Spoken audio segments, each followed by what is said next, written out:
ओम श्री गणेशाय नमः। ओम गं गुरुवे नमः। ओम नमः शिवाय। शिवजी सदा सहाय। रुद्र संहिता अध्याय 17, 18 और 19। यज्ञदत्त कुमार को भगवान शिव की कृपा से कुबेर पद की प्राप्ति तथा उनकी भगवान शिव के साथ मैत्री। सूत जी कहते हैं, मुनीश्वरों, ब्रह्मा जी की यह बात सुनकर नारद जी ने विनयपूर्वक उन्हें प्रणाम किया और पुनः पूछा, भगवान, भक्त वत्सल भगवान शंकर कैलाश पर्वत पर कब गए और महात्मा कुबेर के साथ उनकी मैत्री कब हुई? परिपूर्ण मंगल विग्रह महादेव जी ने वहाँ क्या किया? यह सब मुझे बताइए। इसे सुनने के लिए मेरे मन में बड़ा कौतूहल है। ब्रह्मा जी ने कहा, नारद सुनो, चंद्रमौली भगवान शंकर के चरित्र का वर्णन करता हूँ। वे कैसे कैलाश पर्वत पर गए और कुबेर की उनके साथ किस प्रकार मैत्री हुई, यह सब सुनाता हूँ। काम्पिल्य नगर में यज्ञदत्त नाम से प्रसिद्ध एक ब्राह्मण रहते थे, जो बड़े सदाचारी थे। उनके एक पुत्र हुआ जिनका नाम गुणनिधि था। वह बड़ा ही दुराचारी और जुआरी हो गया था। पिता ने अपने उस पुत्र को त्याग दिया। वह घर से निकल गया और कई दिनों तक भूखा भटकता रहा। एक दिन वह नैवेद्य चुराने की इच्छा से एक शिव मंदिर में गया। वहाँ उसने अपने वस्त्र को जलाकर उजाला किया। यह मानो उसके द्वारा भगवान शिव के लिए दीपदान किया गया। तत्पश्चात वह चोरी में पकड़ा गया और उसे प्राण दंड मिला। अपने कुकर्मों के कारण वह यमदूतों द्वारा बांधा गया।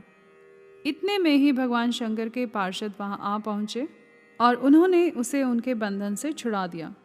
शिवगणों के संग से उसका हृदय शुद्ध हो गया था, अतः वह उन्हीं के साथ तत्काल शिवलोक में चला गया।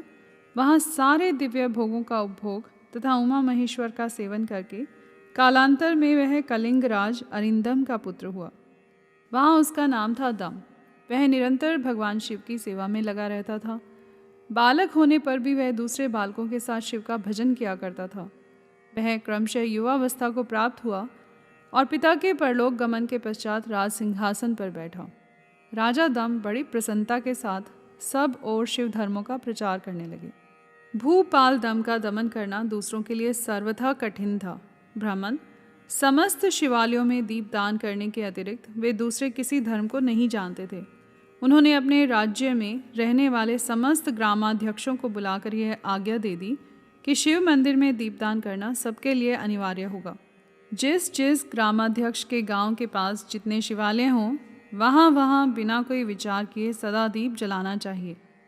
आजीवन इसी धर्म का पालन करने के कारण राजा दम ने बहुत बड़ी धर्म संपत्ति का संचय कर लिया।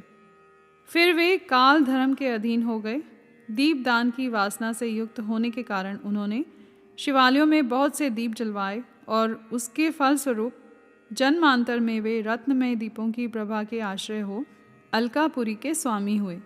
इस प्रकार भगवान शिव के लिए किया हुआ थोड़ा सा भी पूजन या आराधन समयानुसार महान फल देता है, ऐसा जानकर उत्तम सुख की इच्छा रखने वाले लोगों को शिव का भजन अवश्य करना चाहिए।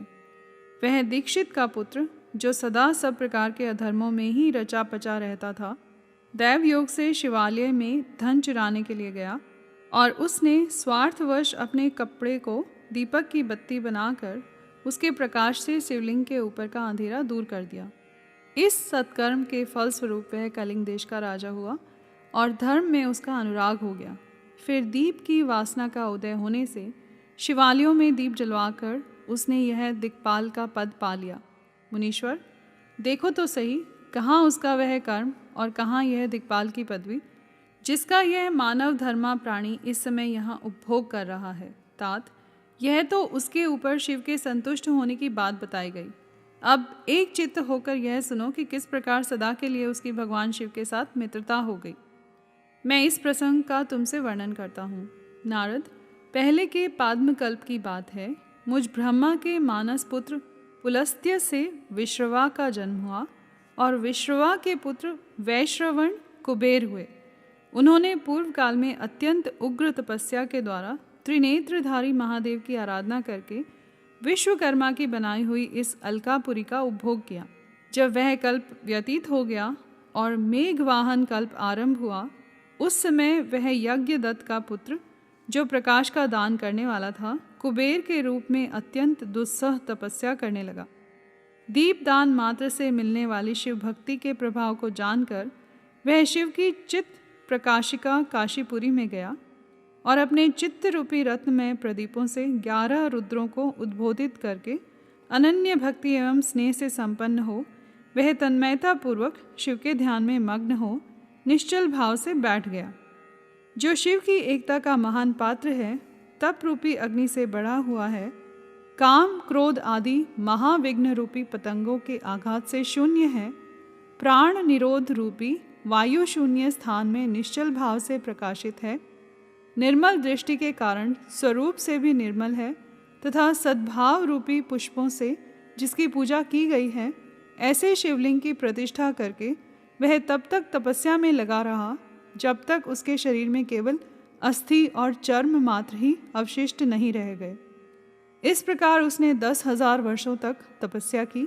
तदंतर विशालाक्षी पार्वती देवी के साथ भगवान विश्वनाथ कुबेर के पास आए।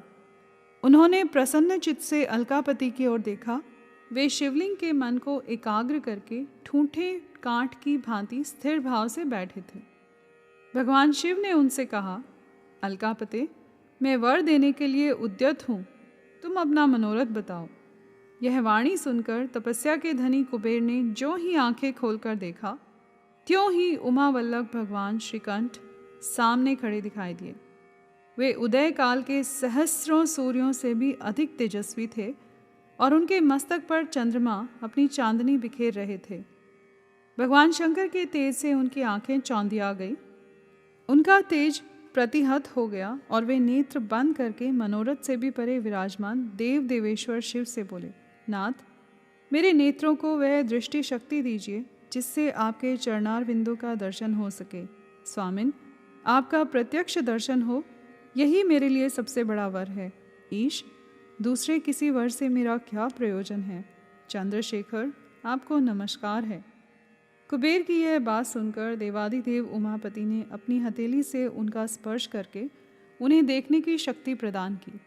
दृष्टि शक्ति मिल जाने पर यज्ञदत्त के उस पुत्र ने आंखें फाड़ फाड़ कर पहले उमा की ओर ही देखना आरंभ किया। वह मन ही मन सोचने लगा, भगवान शंकर के समीप यह सर्वांग सुंदरी कौन है? इसने कौन सा ऐसा तप किया है जो मेरी भी तपस्या से बढ़ गया है? यह रूप, यह प्रेम, यह सौभाग्य और यह असीम शोभा सभी अद्भुत हैं। वह ब्राह्मण कुमार बार बार यही कहने लगा। जब बार बार यही कहता हुआ वह क्रूर दृष्टि से उनकी ओर देखने लगा, तब वामा के अवलोकन से उसकी बाएं आंख फूट गई। तदंतर देवी पार्वती ने महादेव जी से कहा, प्रभु, यह दुष्ट तपस्वी बार बार मेरी ओर देखकर क्या बक रहा है? आप मेरी तपस्या के तेज को प्रकट कीजिए। देवी की यह बात सुनकर भगवान शिव ने हंसते हुए उनसे कहा, उमे, यह तुम्हारा पुत्र है। यह तुम्हें क्रूर दृष्टि से नहीं देखता, अपितु तुम्हारी तप संपत्ति का वर्णन कर रहा है। देवी से ऐसा कहकर भगवान शिव पुनः उस ब्राह्मण कुमार से बोले, वत्स, मैं तुम्हारी तपस्या से संतुष्ट होकर तुम्हें वर देता हूँ।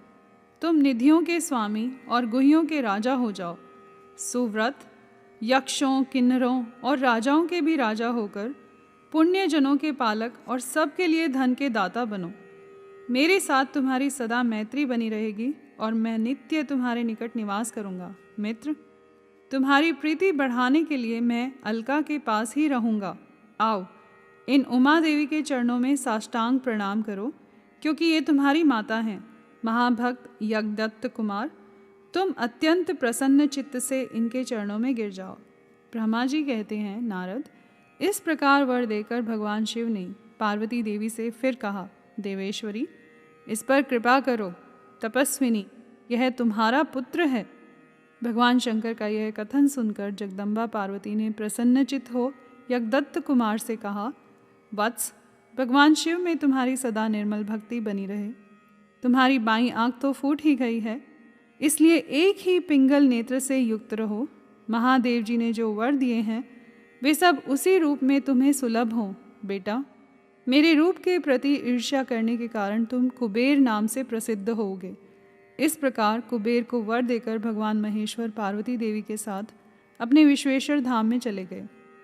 इस तरह कुबेर ने भगवान शंकर की मैत्री प्राप्त की और अलकापुरी के पास जो कैलाश पर्वत है वह भगवान शंकर का निवास हो गया। यहाँ पर अध्याय 17, 18 और 19 समाप्त हुए। कर्पूर गौरम करुणावतारम संसार सारम भुजगेंद्रहारम सदा वसंतम हृदयारविंदे भवम भवानी सहितम नमामि।